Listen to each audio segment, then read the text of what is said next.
जब मैं खाना बना रही थी तो मेरे ससुर जी मेरे साथ ऐसी हरकत करने लगे। उसके बाद जो कमरे में किया वो देखकर मैं दंग रह गई। मेरा नाम है आकृति और मैं बहुत गरीब परिवार से बिलोंग करती हूँ। एक छोटे से गांव में रहते थे। गांव में हमारे पास एक गाय थी और एक भैंस। मेरे पापा बहुत गरीब थे, वो पशु से ही अपना जीवन बसर करते थे। भैंस और गाय का दूध बेचकर हमारी ज़िंदगी का जीवन बसर होता था। मेरे 2 भाई और एक बहन थे।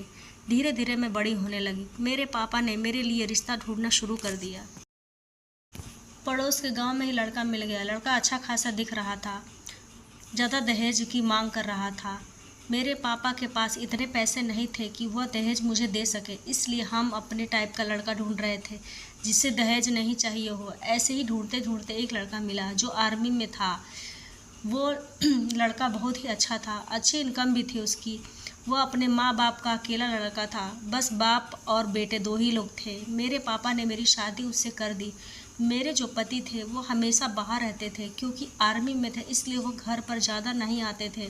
जिस दिन मेरी कमजोरी के बारे में बताने लगे कि मैं कुछ नहीं कर सकता हूँ, आई एम सॉरी, मैंने बोला जब आप कुछ कर ही नहीं सकते तो फिर मुझसे शादी क्यों करी।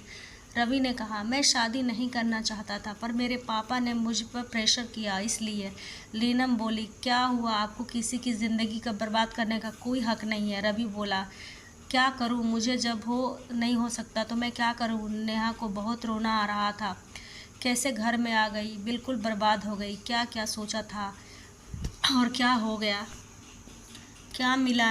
नेहा बहुत अच्छी लड़की थी, वह चरित्र से भी बहुत अच्छी थी, घर का काम सब करती थी। उसके घर पर कुछ लोग रेंट पर रहते थे, क्योंकि उसका घर मेडिकल कॉलेज के आसपास ही था। मेडिकल के बच्चे जो थे वहाँ रहते थे।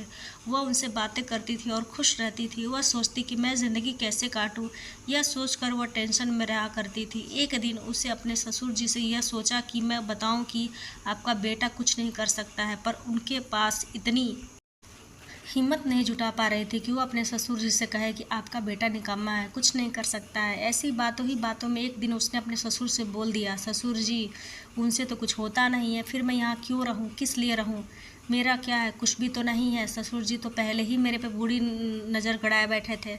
नीलम पर वह बोले, कोई बात नहीं बाबू, मैं हूँ ना, तो क्या हुआ बाबूजी, आप हैं ठीक है, पर ज़िंदगी जीने के लिए वो भी तो ज़रूरी है ना। ससुर जी ने कहा, कोई